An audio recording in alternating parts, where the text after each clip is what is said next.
Bonjour à tous, je me présente, je m'appelle Priscilla Lolenga, connue au nom de Priska Lolenga. Je suis née le 15 novembre aux États-Unis, précisément au New Jersey. Je suis servante de Dieu, entrepreneuse et voici mon témoignage.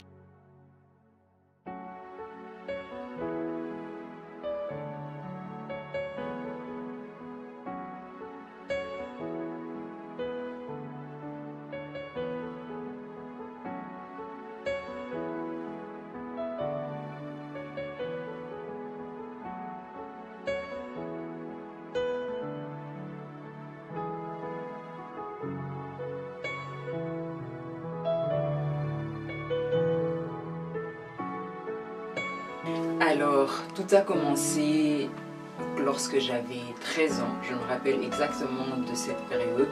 Dans cette période, je venais d'intégrer une chorale où j'ai appris à m'améliorer dans le chant, etc. Et au départ, tout se passait bien. Voilà, j'évoluais petit à petit. Et dans cette année-là, il s'avère que, comme chaque septembre, c'est la rentrée de l'école, etc. Mais une semaine avant, il commençait à avoir des rumeurs, des histoires sur moi qui sortaient, pour vous dire, de nulle part. Et j'étais vraiment là en mode, mais ça vient d'où? Et un jour, je reçois un message sur Messenger en 2008, pour ceux qui connaissent encore Messenger, de 2006 jusqu'à 2008-2009. Cette application ou ce réseau a eu énormément de succès. Donc je reçois un message d'une fille que je connais depuis ça faisait plusieurs années déjà que je la connaissais, nos familles se connaissaient, et elle se met à m'harceler et à très mal me parler par message. Et elle commence à me dire vraiment des choses super méchantes et elle ne s'arrête pas là. Elle part sur son Facebook. Facebook venait à peine de commencer vers ces années-là et elle met un statut me visant, écrivant comme quoi que, genre, moi j'avais 13 ans, que je couchais avec un tonton. Et donc, les filles de la chorale, quelques-uns se sont mis à se moquer de moi sous ce statut. J'allais pas me laisser faire, donc j'ai commenté. J'ai dit, mais quand tu parles de moi, il faut dire la vérité et tout, etc. Donc un peu, j'essaie de me défendre comme je pouvais. Je suis passée à autre chose. Pour moi, je n'étais plus là-bas. Donc septembre, rentrée de l'école, ma mère m'a inscrit dans une nouvelle école en ville. J'étais en deuxième secondaire, si je ne me trompe pas. Oui, j'étais en deuxième secondaire, je venais de m'inscrire dans cette école. Et c'était un mercredi, la semaine de la rentrée, un mercredi, je me rappelle exactement. On avait terminé les cours et j'étais avec des copines, on était devant le McDo de Opéra. Je donne vraiment les détails, comme ça ceux qui étaient présents peuvent se rappeler de comment les choses se sont déroulées, etc. Donc je me mets devant le McDo de Opéra à Anvers et la fille, elle vient et il y avait et mes copines, les gens qui étaient dans la même classe que moi, ceux qui étaient dans mon école, sachant que quand vous étudiez en ville, il y a énormément d'écoles, surtout Opéra, mais il y a au moins 3-4 écoles qui sont là-bas et notre école faisait partie des écoles secondaires qui étaient là-bas aussi. Donc entre la foule des gens qui revenaient des cours, etc., elle s'est mise à crier, voyez cette fille, quand on prêche pendant l'église, elle part dans les toilettes, elle part coucher avec les tontons de l'église et tout. J'étais choquée et genre tout le monde me regardait en mode is it true? Donc est-ce que c'est vrai? Et j'étais vraiment choquée qu'elle ait agi comme ça vis-à-vis de moi. Elle est partie et mes copines étaient là en mode me reconforter et tout, mais c'est quoi son problème, etc. Il faut savoir que nous on est petites et elle avait déjà 17-18 ans, donc elle est déjà plus âgée que moi, donc nous on était là en mode mais c'est quoi son problème et tout ça. Et vu que là, ma mère, je pense qu'à ce moment-là, elle était au travail, donc elle ne pouvait pas venir là où j'étais. Et j'avais croisé, heureusement par la grâce de Dieu, un ami de mon grand frère. Donc je me suis mis à l'expliquer, etc. Donc il m'a accompagnée jusque là où je devais prendre mon transport pour rentrer chez moi à la maison. Et donc, j'explique tout à ma mère. Quand j'étais en train de rentrer à la maison, j'ai appelé ma mère, j'étais en train de pleurer au téléphone et tout. J'ai dit le nom de la fille et tout, j'ai dit le nom de la fille. Et ma mère, elle était choquée, elle a dit mais on connaît ses parents et tout, nanana, comment est-ce qu'elle peut se comporter comme ça vis-à-vis de toi? Et donc, ma grande sœur a commencé à rechercher la fille. Et à rechercher les gens de sa famille, commencer à appeler par rapport à ce que votre fille a fait à ma petite soeur, elle va pas s'en sortir. Si je la croise, donc vous savez un peu les menaces, etc. etc. Et donc, c'était vraiment un choc pour moi. J'étais vraiment traumatisée qu'une telle chose venait de m'arriver. Et ça ne s'arrête pas là. La mère de la fille, nous étions au culte. La mère de la fille est venue chercher ma grande sœur et elle cherchait à entrer en contact avec ma mère, etc. Elle est venue s'excuser. Et en s'excusant, elle a dit, ma fille, ça ne vient pas d'elle. Elle a eu l'information des filles au pasteur, donc de l'église là où moi j'étais choriste. Et maintenant j'ai fait le film, j'ai dit, ah, c'est pour ça une d'elles et d'autres de la chorale étaient en train de réagir sous son statut. J'ai dit ok, c'est pas grave. Et sachant que la fille en question était amie avec les filles au pasteur qui étaient à l'époque déjà un peu plus âgées que moi, genre 3-4 ans plus âgées que moi, donc de sa génération. On passe. Et c'était les périodes, je vous dis clairement, de mes 13 ans jusqu'à mes 16-17 ans. J'ai vécu franchement un enfer. Waouh, juste encore en parler et revoir toutes ces scènes, je me dis, franchement, si tu n'as pas Dieu et si tu n'as pas une mère qui prie, tu peux te suicider, tu peux faire n'importe quoi parce que les choses allaient loin. Moi, j'ai grandi en montrant qui j'étais vraiment. Je n'ai jamais donné d'image de la fille très calme, très sage. Ma particularité de ce que les gens qui me côtoyaient à l'époque, c'était je suis une fille très fofolle. À cet âge-là, tu grandis, tu mets un peu la bouche. Je montrais vraiment qui j'étais, sans faire semblant. Et j'aimais beaucoup traîner dehors avec mes copines. L'école termine à 15h30, nous on restait dehors jusqu'à 17h30. C'était un peu la mode à l'époque. Je pense que nous toutes, on est passé par là. Et genre, ça ne s'arrête pas là. Il y a de plus en plus des histoires qui commencent à sortir. Des tantines qui commencent à m'inventer des vies. Comme quoi, je couche avec des tontons, ça ne s'est pas arrêté. Là, je venais d'avoir mes 14 ans. Donc, ça allait de plus en plus aller très loin. Jusqu'à commencer à dire, oh, que j'aurai des enfants avant mes 18 ans. Que je vais terminer comme une prostituée. Énormément de choses que je commençais à entendre qui arrivaient aux oreilles de ma mère.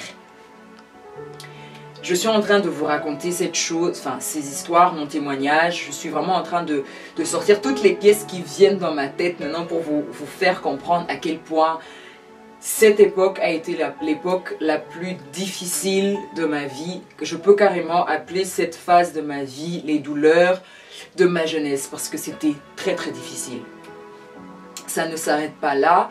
Un jour, je me rappelle, je suis à la maison avec ma mère et elle reçoit un appel d'une dame.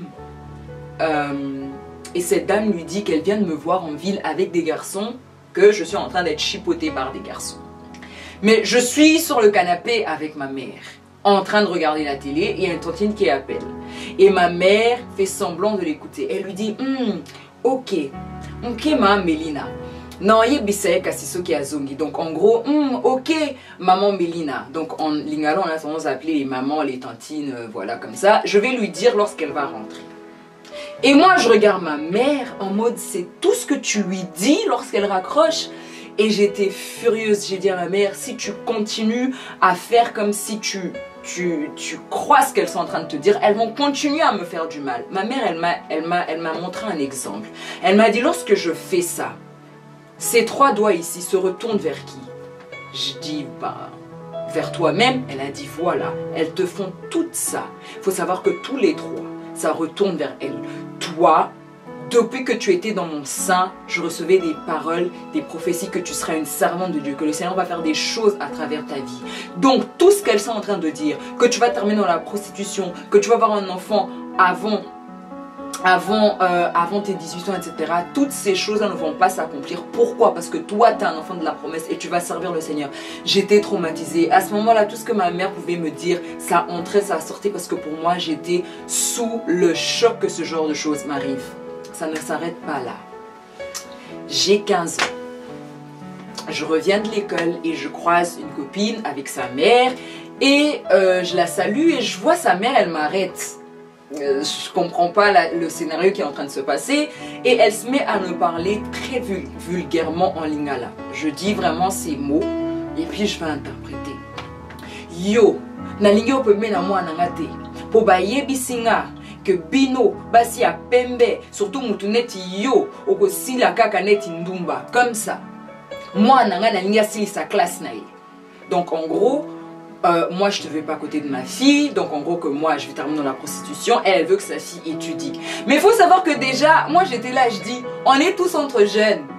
Soyez même contents que moi je montre que j'aime traîner dehors, je ne fais pas l'hypocrisie, on me punissait pour la personne que j'étais, tandis que les autres je savais, elles jouaient le jeu envers leur maman. Oui maman, les hypocrisies, mais je savais et on se connaissait. En mode, vous faites les calmes, mais c'est pas grave. Et moi, je suis pas ce type de personne et je ne voulais pas aussi commencer à dire oui, mais toi, ta fille, etc. J'avais pas ce temps-là à discuter avec ces tantines. Ça ne s'arrête pas là. Elle continue à appeler ma maman, elle continue à m'attaquer, elle continue. Et ça ne s'arrêtait pas là jusqu'à la maman pasteur de l'église où j'allais se mettait à raconter des choses sur moi. C'était vraiment horrible. Et ma mère m'a dit un jour, elle a fait, si tu penses que moi, en tant que ta mère, je vais me rabaisser à leur niveau pour m'embrouiller avec elle à ton sujet, tu t'es trompé. Je ne vais jamais le faire. Moi, je continue de prier.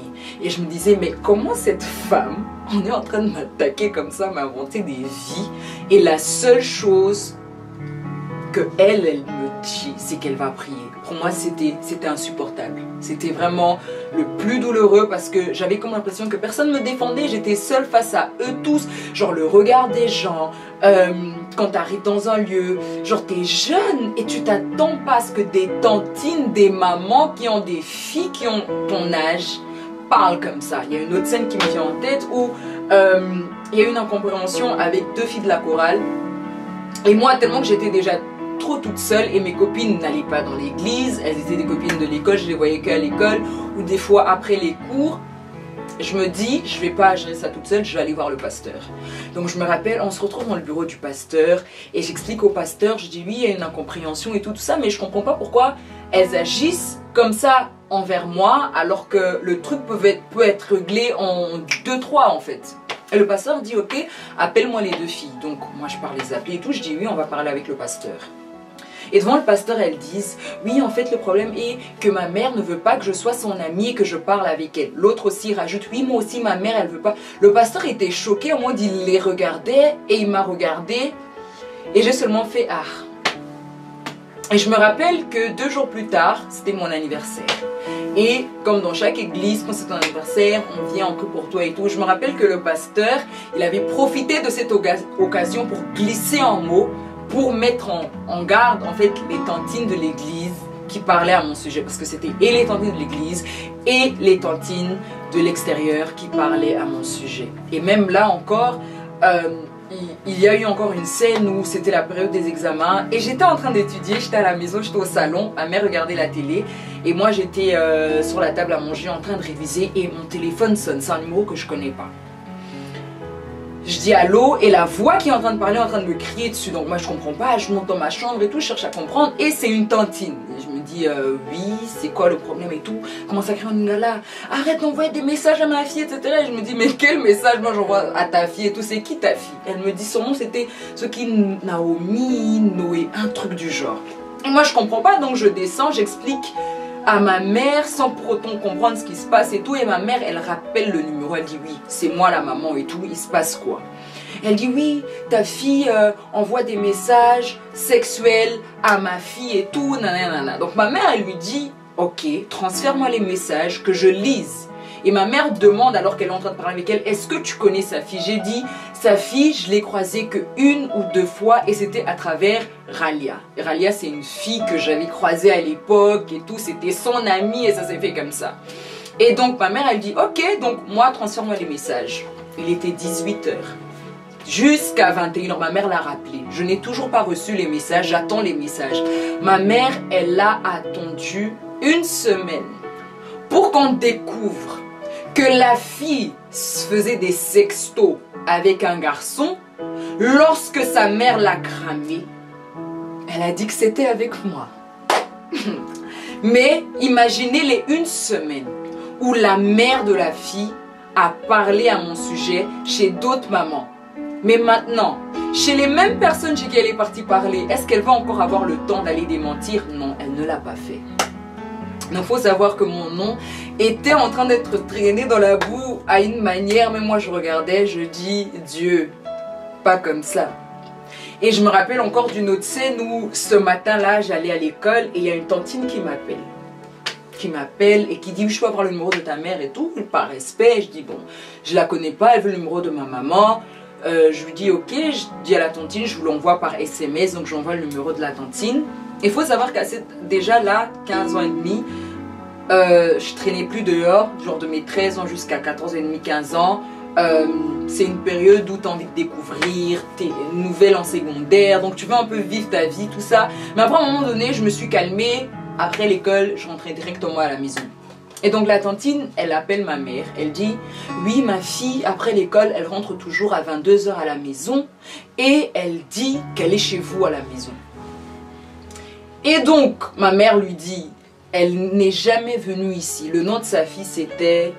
J'ai même oublié le nom de sa fille. Anyways. Ma mère lui dit, ma fille, après les cours, elle termine l'école à 15 h 30, ou soit si elle a 1 heure en plus, c'est 16 h 20, mais au plus tard, elle prend le bus. Elle lui a même dit les bus que je prends. Donc si je termine à 15 h 30, j'ai le bus à 15 h 49. Si je termine à 16 h 20, elle lui a dit j'ai le bus de 16 h 49 et l'heure à laquelle j'arrive à la maison. Donc il faut savoir que de là où je prenais le bus jusqu'à chez moi à la maison, c'était 30 à 35 minutes. Ma mère lui a expliqué ça, que ta fille, elle n'est jamais venue ici. Elle m'a dit, ma fille, elle vient tous les jours à telle heure à la maison. Je n'ai jamais entendu parler de ta fille ici dans cette maison. Et donc c'était tellement bizarre que la fille en question était dans ma classe, oui. Je savais que la fille en question avait un copain, oui. Elle me racontait ses histoires avec son copain. Mais au niveau de dire qu'elle était chez moi alors que je savais que... elle était chez son copain, genre j'étais en train de porter les fardeaux comme on me mettait à la croix comme Jésus, on me faisait porter les fardeaux des gens, d'où je n'avais rien à voir en fait. Et c'était tellement douloureux, c'était une période, je vous dis, très difficile d'avoir en même temps toutes ces paroles qui venaient de l'église où j'allais, des tantines, d'autres que je connaissais pas. Et je me rappelle même une fois, on était en train de parler avec des amis et tout, une fille que je connais pas qui dit d'un coup, on parlait en fait des tantines qui parlaient de moi. Il y avait un peu mes copines qui essayaient de me défendre en mode mais non, ça se fait pas et tout. Elles arrêtent pas d'appeler ma mère pour dire que je dois pas être copine avec toi, mais elles savent pas que ma mère te connaît depuis que t'es petite, donc ma mère va jamais les écouter, etc., etc.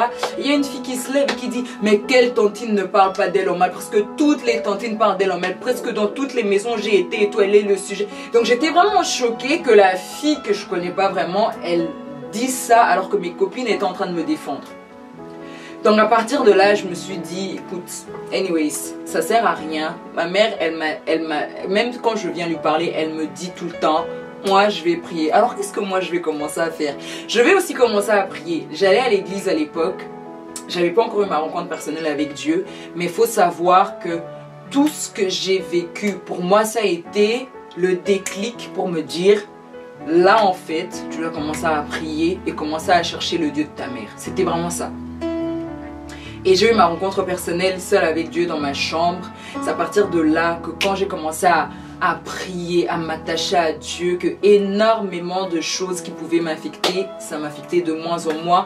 Et quand même, je tiens à préciser que pour moi, tout ce que je vivais, c'était les batailles d'une destinée. Parce que le diable ne nous combat pas par rapport à notre présent, c'est notre futur. Il savait que je serais la servante de Dieu que je suis aujourd'hui. Donc qu'est-ce qu'il faisait? Il envoyait ses agents. Je prends le risque et le courage de dire que ces femmes étaient utilisées. Parce que tu ne peux pas être une personne qui va à l'église et qui a le courage de mal parler sur l'enfant de l'autre sans preuve et toujours vouloir traîner son nom dans la boue, inventer des choses.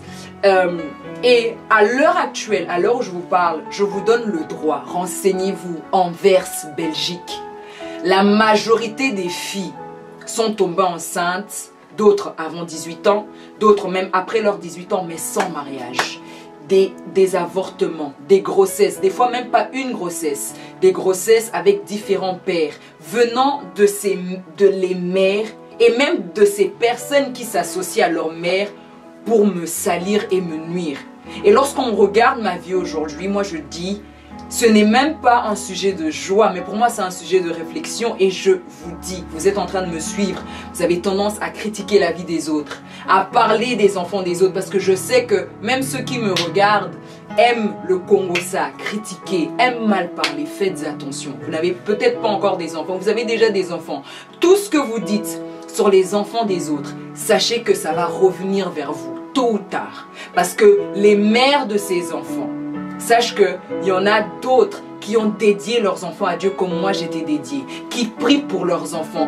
Donc, quand elles sont en train de prier et elles disent « retour à l'expéditeur », sache qu'il y aura effectivement un retour à l'expéditeur. Une des choses qu'on oublie, Dieu est amour, mais il est également le Dieu de justice. Et ce que je vis dans ma vie, c'est le Dieu de justice. Aujourd'hui, quand je pars dans cette ville, il y a même ceux qui me critiquaient quand j'étais plus jeune. Lorsqu'elles me regardent, elles disent « oh moi Nabiso, donc notre fille ». Je regarde et je dis aujourd'hui moi votre fille. Alors que j'étais celle que vous étiez en train de dire on ne la veut pas à côté de nos enfants. Je me rappelle quelques fois où je suis tombée sur des commentaires là où je suis en train de prêcher, où elles avaient le courage de dire ah c'est notre fille d'Anvers. Je regarde, je dis ça c'est Dieu qui peut faire. Parce que si ce qu'elles disaient sur ma vie était accompli, elles auraient dit ah vous voyez, mais aujourd'hui Dieu a démontré à toutes ces mères. Je vous donne vraiment l'occasion, allez vérifier, allez vous renseigner. Anvers, Belgique, demandez. Vous allez entendre des témoignages et des choses. Je pense qu'il y en a.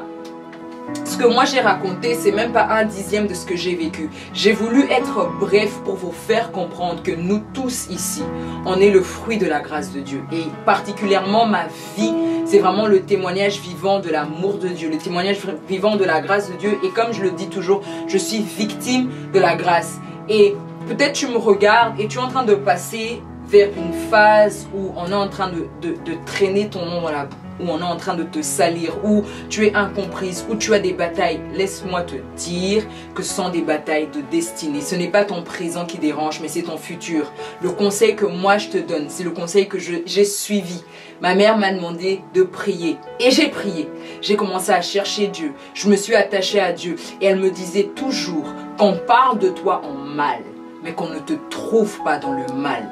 Donc tout ce qu'on dit sur toi, peu importe les rumeurs, peu importe les mauvaises paroles qu'elles parlent, mais que toi-même, on ne te trouve pas dans le mal qu'on est en train de raconter par rapport à ta vie.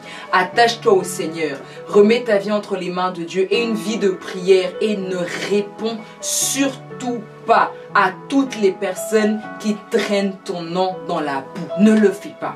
Laisse Dieu te venger. Moi, j'ai permis à Dieu de me venger. Et par la grâce de Dieu, j'ai pardonné à toutes ces personnes. Et je tenais quand même à remercier une dame.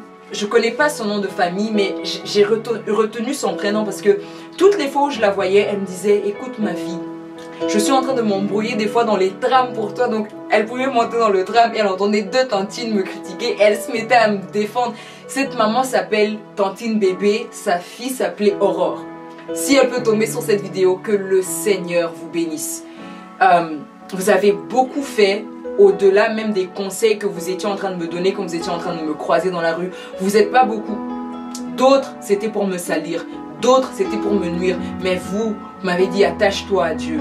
Tout ce qu'elles sont en train de dire, le Seigneur va te justifier. Et le Seigneur l'a fait. Aujourd'hui, je suis servante de Dieu. Renseignez-vous Anvers, je le dis sans orgueil. Il n'y a aucune jeune femme qui a un ministère comme le mien. Il n'y a aucune jeune femme qui est en train de sillonner le monde comme par la grâce de Dieu je suis en train de faire, juste pour vous dire que lorsque votre destinée, Dieu l'a déjà écrit, peu importe celui qui se lève, personne ne peut la détruire, personne ne peut l'arracher, personne ne peut vous la voler parce que ce qui est écrit est écrit. En tout cas, j'espère que mon témoignage a pu vous fortifier. J'espère que mon témoignage a pu vous toucher chez vous dans les maisons. Ça, c'était la partie 1 de mon témoignage. Et j'espère vous revoir très bientôt pour la deuxième partie. Et on se dit à très bientôt.